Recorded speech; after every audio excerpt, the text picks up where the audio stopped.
الرحمن الرحیم۔ آب زمزم کا کنواں، جیسے میں نے آپ کو پچھلی بار بتایا تھا کہ حضرت اماں ہاجرہ رضی اللہ تعالیٰ عنہ صفا پر گئی، مروہ پر گئی بچے کی پیاس بجھانے کے لیے۔ بچے کا چہرہ مرجھا گیا اور صفا مروہ پر جانے کا مقصد کیا، وہ وہاں پہاڑیاں تھیں، اونچی پہاڑیاں، تاکہ دیکھے دور سے کوئی شاید آنے والا آ رہا ہو، اس کے پاس کوئی پانی ہو اور میں اپنے بچے کو پانی پلاؤں۔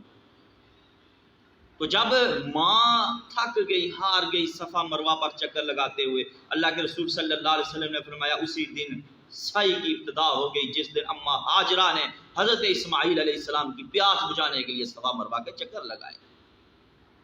اللہ کو اتنی ان کی ادا پسند آ گئی تو حضرت ابراہیم علیہ السلام کو چھوڑ کر چلے گئے اس سنسان وادی میں، اور دعا کی اللہ کہ میں اپنے اہل و عیال کو یہاں چھوڑ کر جا رہا ہوں۔ تو حضرت اماں ہاجرہ نے ایک آواز سنی، غیبی آواز سنی، تو کہا ہم نے آواز تو تمہاری سن لی، کیا تو ہماری مدد بھی کچھ کر سکتا ہے؟ حضرت جبرائیل علیہ السلام نے اپنی ایڑی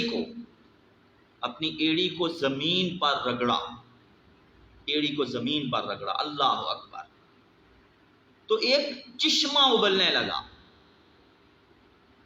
ایک چشمہ ابلنے لگا۔ دیکھے جہاں پانی کا تصور ہی نہیں، خشک علاقہ، آپ جائیں کبھی تو دیکھیں، اتنی گرمی ہوتی ہے وہاں، عرب کی گرمی اور مکہ کی سرزمین، سبحان اللہ، وہاں پانی نکلنا اور اتنا شفا والا پانی۔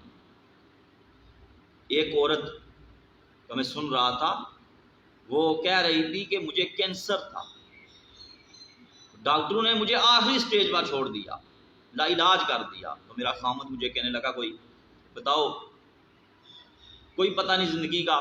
تو اس نے عورت نے کہا کہ مجھے آپ چھوڑ آئیں، مکہ میں لے جائیں عمرہ کرنے کے لیے۔ تو وہ عورت کہتی ہے میں مکہ میں آ گئی، عمرہ کیا، عمرہ کرنے کے بعد پانی کو پیا، پینے کے بعد میں اپنے اوپر بہاتی، مجھے کینسر تھا، چھاتی کا کینسر تھا، ڈاکٹروں نے لا علاج کر دیا۔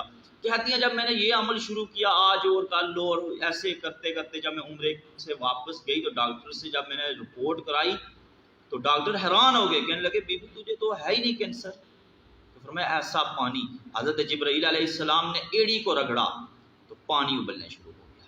جب پانی ابلنا شروع ہو گیا تو حضرت اماں ہاجرہ نے ایسے کیا کہ ہاتھوں سے اپنی جو مشکیزہ تھا ان کے پاس اس کو بھرنا شروع کر دیا، اس کو بھرنا شروع کر دیا۔ وہ جب بھرا گیا تو پھر اس خیال سے کہ کہیں پانی ضائع نہ ہو جائے، پانی ادھر ادھر بہہ نہ جائے، تو انہوں نے فوراً جو ہے نا ایسے پانی کے ارد گرد جو ہے نا اسے بند کرنا شروع کر دیا کہ پانی بہہ نہ جائے۔ رسول کریم صلی اللہ علیہ وسلم فرماتے ہیں اللہ تعالیٰ ام اسماعیل پر رحم کرے، اگر وہ اس طرح پانی کو نہ روکتی تو زمزم کنویں کی شکل میں نہ ہوتا بلکہ نہر کی شکل میں ہوتا، کنویں کی شکل میں نہ ہوتا بلکہ نہر کی شکل میں ہوتا۔ تو اس طریقے سے یہ پانی کی ابتدا ہوئی، پانی کی ابتدا ہوئی، وہاں ایک کنواں بنایا گیا، حضرت ام اسماعیل نے اس کے سائڈ پر بن لگایا، تو اللہ کے رسول فرماتے ہیں اگر بن نہ لگاتی تو ایک نہر کی شکل ہوتی۔ پھر بچے کو پلایا، بچے کو پلانے کے بعد جو ہے نا مشکیزے میں بھی بھرا اور پانی کو جمع بھی کر دیا۔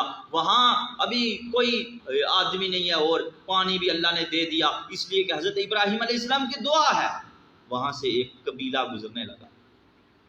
گزرنے لگا تو اس نے کیا دیکھا کہ وہاں ایک آبی پرندہ ہے، تو بڑے حیران ہو گئے کہ ہم یہاں سے گزرتے ہیں آتے جاتے ہیں، ہم نے کبھی نہیں دیکھا ایسا پرندہ، نہ پانی نہیں، یہاں پرندہ، یہ پانی والا پرندہ یہاں کیا کر رہا ہے؟ تو انہوں نے کچھ تحقیق کے لیے بندے بھیجے جائیں دیکھیں۔ تو جب وہ بندے آئے انہوں نے کیا دیکھا کہ یہاں تو وافر مقدار میں پانی ہے، وافر مقدار میں پانی ہے، اتنا پانی ہے آپ کبھی جائیں، مکے میں بے شمار استعمال ہوتا ہے، مدینے میں بے شمار استعمال ہوتا ہے، لیکن اس میں ذرا برابر کمی نہیں آتی، ذرا برابر کمی نہیں ان میں اس پانی میں آتی۔ تو وہ جب لوگ واپس گئے تو انہوں نے اپنے قبیلے کو بتایا کہ وہاں تو پانی ہے وافر مقدار میں، بے شمار پانی ہے۔ تو وہ قبیلہ آیا اور آ کر اماں ہاجرہ سے کہا ہمیں اجازت ہے ہم بھی یہاں پڑاؤ کریں، ٹھہریں۔ تو انہوں نے کہا بالکل ٹھہرو۔ لیکن ایک یاد رکھو، پانی پر تم نہ قبضہ کرنا، پانی پر میرا قبضہ رہے گا، پانی میرے پاس رہے گا، تم شوق سے رہو۔ تو وہ قبیلہ وہیں جو ہے نا رہنا شروع ہو گیا۔ اس کے بعد حضرت اسماعیل علیہ السلام نے نکاح بھی اسی قبیلے سے کیا۔ انشاءاللہ پھر تفصیل میں آپ کو یہ بھی مہینہ ہی ایسا جا رہا ہے کہ آگے قربانی کے دن آ رہے ہیں، قربانی کے دن آ رہے ہیں، تو اس لیے جو ہے نا آپ کو انشاءاللہ میں تفصیل گفتگو سے آگاہ کرتا رہوں گا۔ اللہ سے دعا ہے اللہ ہمیں سمجھنے کی توفیق